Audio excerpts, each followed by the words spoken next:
Hello everyone, welcome to my YouTube channel. Today I will be discussing the Dilona injection. Dilona injection is used to relieve pain and reduce swelling in various conditions.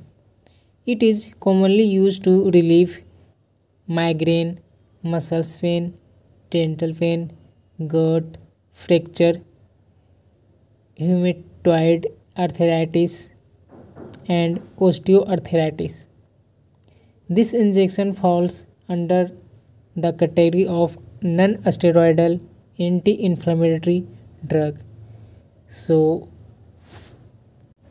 and side effect of Dilona injection: headache, dizziness, nausea, diarrhea, stomach upset.